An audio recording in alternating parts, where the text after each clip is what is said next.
Imagine a poker game where the line between skill and theft is invisible, literally. A high-stakes table where the players aren't just risking fortunes, they're risking their lives. Welcome to the world of the X-ray table, a scam whispered about in poker lore, alleged to be the ultimate tool of organized crime for beating elite cash games. Tonight, we peel back the curtain on how the powerful and the ruthless turned a card game into a heist. If you love deep dives into poker's most jaw-dropping scandals, smash like, subscribe, and hit the bell. Drop a comment now if you think poker should be completely regulated like casinos. Act 1. Why the Mafia Loved Poker. High-stakes poker is a siren for money, ego, and influence. For organized crime, it's nearly irresistible. Big pots, private rooms, loose security, and back-of-house games. Historically, mob figures didn't just gamble in back rooms, they ran gambling rings, exerted muscle over venues, and sometimes financed games. But there's a difference between winning at the table and manufacturing wins. The so-called X-ray table is where that line gets erased. The phrase X-ray table is part myth, part shorthand. It conjures an image of unseen technology enabling cheaters to see opponents' cards. The reality, when investigated by journalists and insiders, is uglier and more human. The scam combined technology, collusion, and intimidation to turn a game of incomplete information into a fixed outcome. Act 2. The anatomy of the scam, without the blueprint. Here's what made the X-ray legend so terrifying. It didn't rely on one trick. It was a system. First, you had the facility, private games in secluded rooms where surveillance was minimal and owners turned a blind eye. Next came the team, a core of cheaters plus accomplices, dealers, lookouts, and runners who coordinated in real time. Finally, there was the tool set, covert means of gaining forbidden information about folded or whole cards. That's the part people shorthand as X-ray. Important point, I will not explain how the devices worked. That would be irresponsible. What matters is the effect. Players who should have been underdogs were suddenly invincible. Entire nights of action were distorted because one side had information the other didn't. The scam relied on three human mechanics. Information asymmetry. One crew knew more than the rest, the single advantage that ruins fair competition.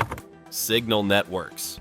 Simple gestures, coughs, or chip placements became a hidden language to relay card strengths. Leverage and threat.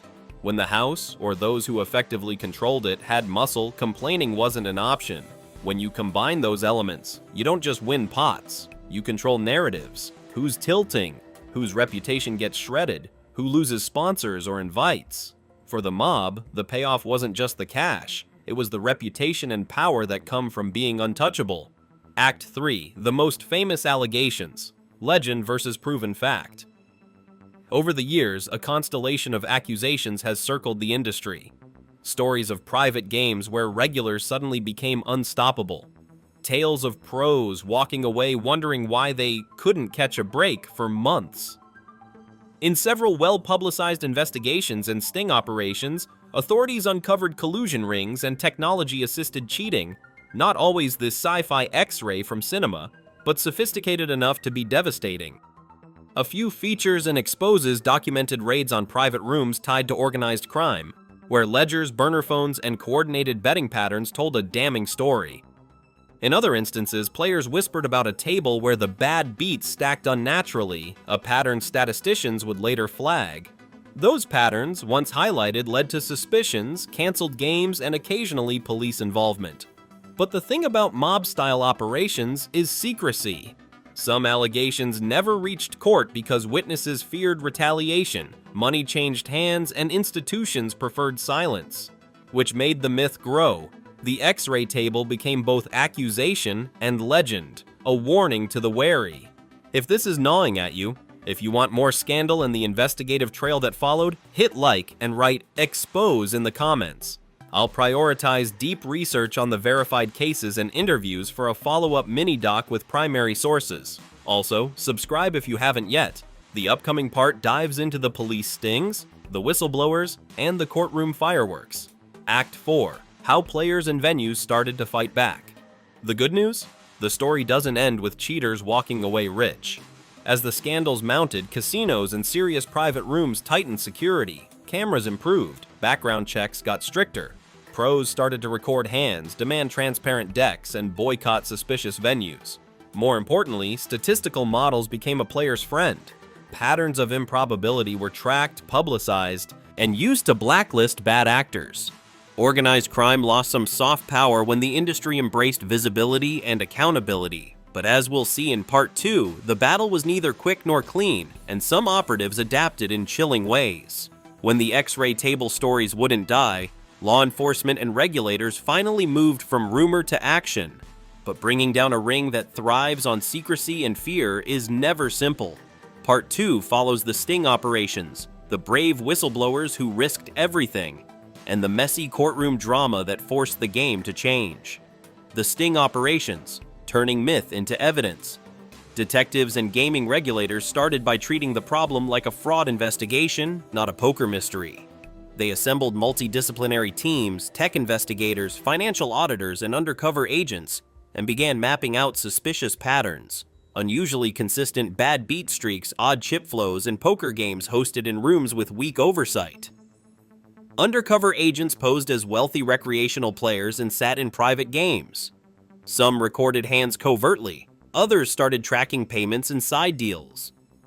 Crucially, investigators focused on the human traces, burner phones, shared contacts, and repeated appearances by the same dealer or runner. Where technology played a role, prosecutors let forensic experts analyze servers and phones rather than explain the mechanics in public, because revealing tech details would only teach others how to cheat. What changed the tide were a handful of whistleblowers, dealers, low-level accomplices, and even one frightened player who decided being complicit was no longer worth the risk. Their testimony supplied the missing narrative, how collusion was organized, who profited, and how the money moved. That testimony helped convert statistical anomalies into prosecutable cases. Whistleblowers, courage under fire. The human cost for those who spoke up was heavy. Whistleblowers faced threats, ostracism, and the moral weight of admitting participation in wrongdoing. Some dealers who collaborated because of financial pressure had to rebuild careers. One recurring theme in interviews was regret. Many said they knew something felt wrong long before they came forward. Industry groups and player communities gradually recognized that protecting whistleblowers was essential. Anonymous reporting hotlines, witness protection in criminal cases, and relocation assistance became recommended practices for larger venues. Without those protections, fear keeps the conspiracy alive. Closing, the game moves forward. If this deep dive hit you, smash like, drop a comment with your take on whether private games should be banned outright, and subscribe for more investigations into poker's biggest scandals. Share this video with a friend who loves poker because the more informed the community, the harder it is for cheats to hide. The table will always tempt greed and risk, but as long as players demand integrity and as long as the community refuses to look away, poker will remain the brilliant, brutal test of skill it was meant to be.